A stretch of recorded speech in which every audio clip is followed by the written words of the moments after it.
Salut les lectrices et les lecteurs! Aujourd'hui, on se prépare à un grand voyage en Asie à l'occasion du challenge Lisons l'Asie organisé par Eva du compte Perfect Books en juillet et en août. Et qui dit challenge dit pile à lire! Wouhou! Ça, c'est toujours la meilleure partie des challenges. Le principe est simple, il faut lire des livres qui se déroulent en Asie ou qui sont écrits par des auteurices asiatiques ou d'origine asiatique. Et pour notre plus grand bonheur, il y a des catégories à remplir. Mais si vous aimez pas ça, vous pouvez juste vous amuser à lire le plus de pays possible. Allez, c'est parti! Catégorie 1, qui va en faire fondre plus d'une? Un chat sur la couverture. Alors si vous êtes team chien, tant pis pour vous. J'ai choisi un classique russe avec Le Maître et Marguerite de Mikhail Bulgakov. C'était difficile de trouver un résumé simple et j'avais trop peur de me spoiler. Mais si j'ai bien compris, on est à la fois sur une histoire d'amour et sur un pacte avec le diable. Par contre, c'est un gros pavé le truc, donc j'espère que c'est pas trop perché. Pas comme un chat quoi. Catégorie 2, des recettes dans l'histoire. Pour ce thème, j'ai choisi l'autrice iranienne Marsha Mehran avec son roman Une soupe à la grenade. S'il ne se passe pas en Iran, il parle du fait d'émigrer dans un nouveau pays pour sa survie. Ce nouveau pays, c'est l'Irlande où vont s'installer 3 sœurs iraniennes qui ont fui leur pays. Dans un petit village, elles ouvrent le Babylone Café où elles proposent des spécialités persanes, ce qui n'est pas bien vu par les habitants. On va sûrement être dans un feel good et chaque chapitre propose une recette de la cuisine persane, donc on est bien dans le thème. D'ailleurs, si on pouvait tomber sur l'Iran en juillet pour mon challenge un mois un pays, ça serait carrément parfait. Ça vous dit qu'on triche? Catégorie 3, une tenue traditionnelle sur la couverture.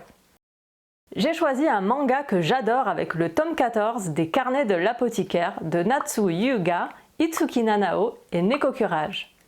Ce manga permet de valider 2 pays puisqu'il est écrit par des autrices japonaises et qu'il se passe en Chine, à l'époque impériale.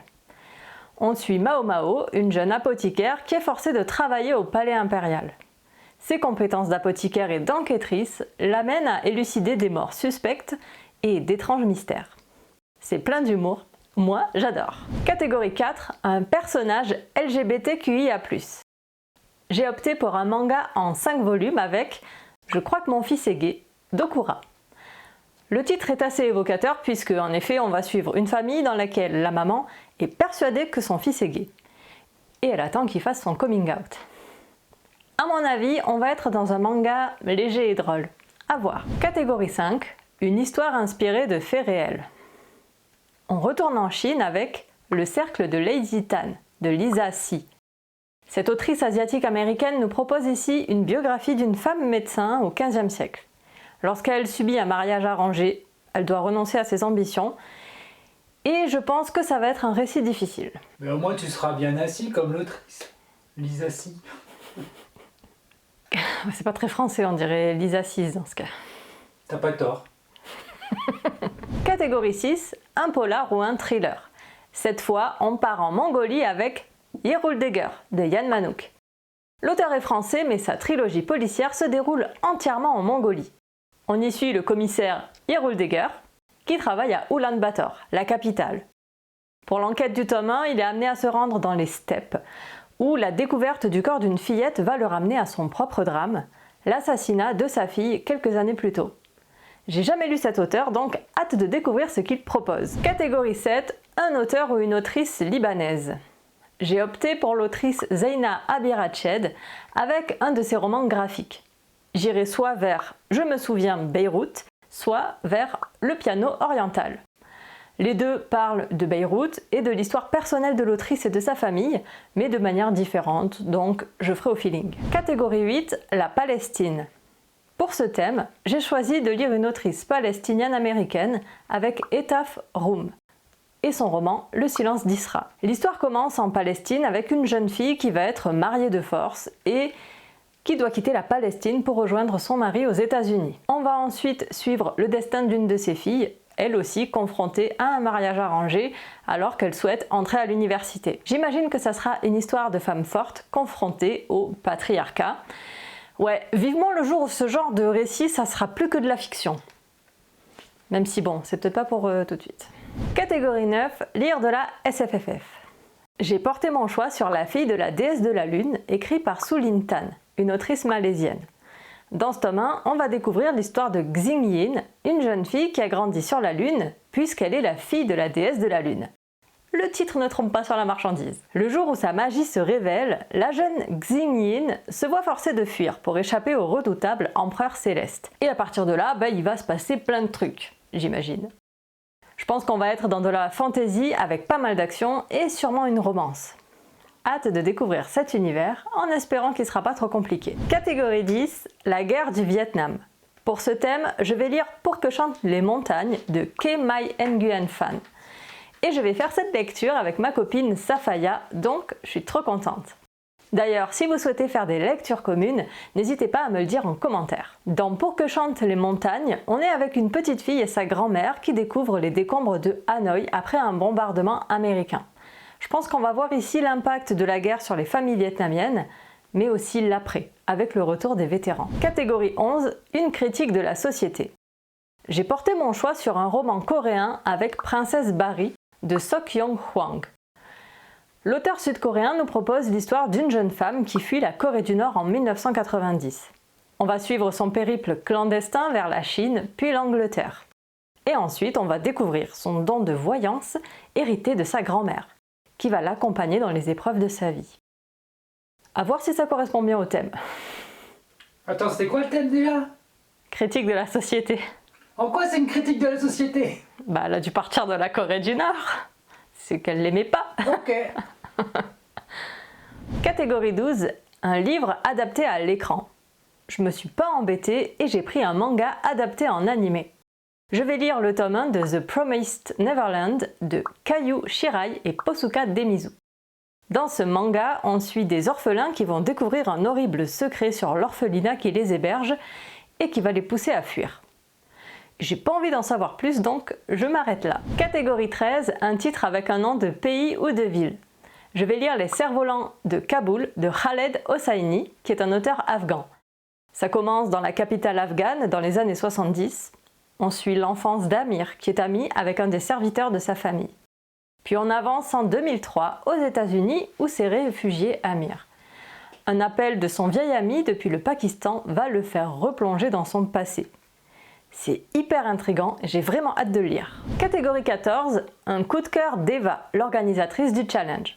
Alors ça, c'était super facile, je vais lire Les Mémoires d'un chat de Hiro Arikawa. J'avais acheté ce livre justement parce que Eva le conseille tout le temps. Dans ce livre, on suit le périple d'un chat qui se voit séparé de son maître et il va aller de famille en famille. Mais lui, il veut qu'un seul humain, son maître. Donc, une histoire avec un chat, ça peut qu'être bien, mais j'espère quand même que ça sera pas trop triste. Sinon, je me désabonne de ta chaîne, Eva. Non, c'est pas vrai. Attends, ça fait du coup 2 livres où t'as une couverture de chat dessus. Oui. Donc tu pourrais pas juste lire celui-là et faire 2 catégories en même temps? Oui, je pourrais. Mais toi, t'es une complétionniste, toi. Je suis une compétitrice, je lirai toutes les catégories. Je lirai tous les livres qu'il y a sur cette putain de planète, d'accord? Exactement. Contrairement à toi. Et moi, je brûlerai tous les livres qu'il y a dans cette putain de planète. Catégorie 15, un livre qui parle de livres. En général, j'aime pas trop ce genre de thème, mais ça sera l'occasion de sortir de ma zone de confort. J'ai choisi La bibliothèque des auteurs disparus de Ika Harada.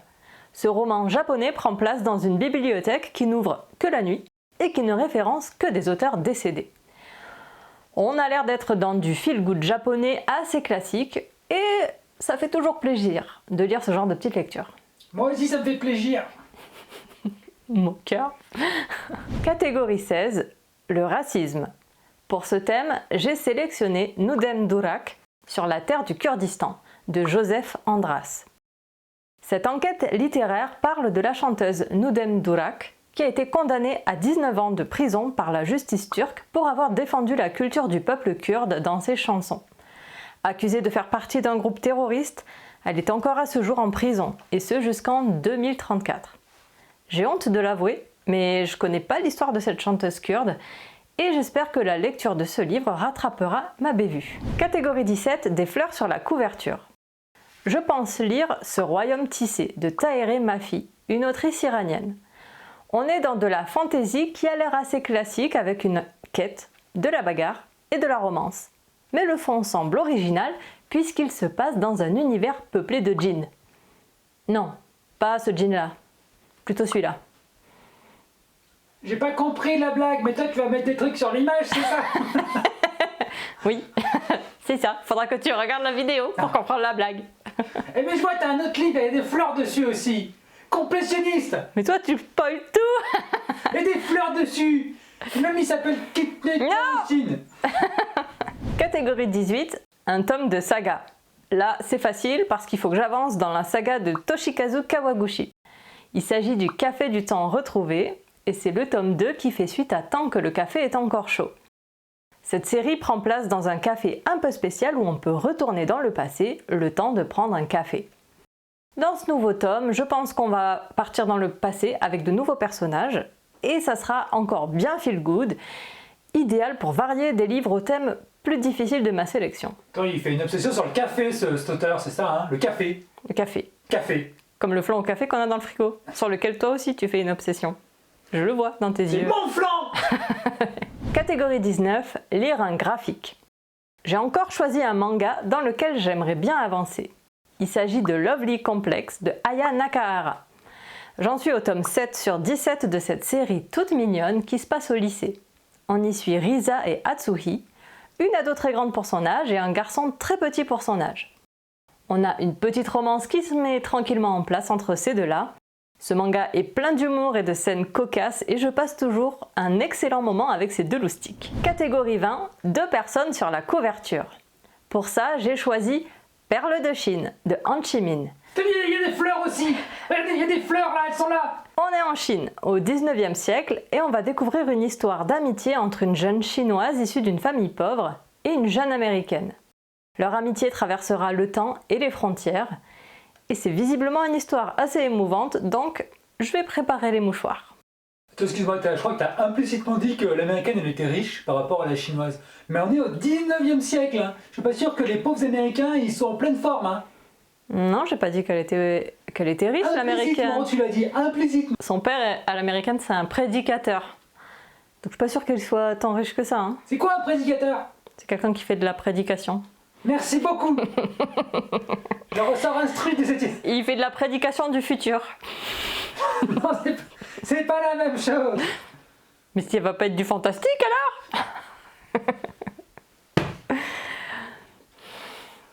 alors?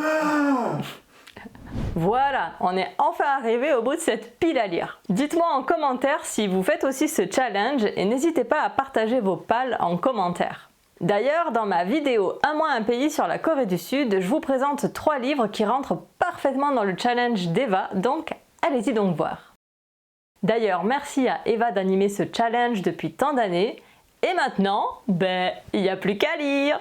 À très bientôt. Ciao. Pendant qu'on tournait, il y a un scarabée, il squattait contre le mur, regardez. Voilà. C'était lui qui faisait les voix off. C'est lui, John.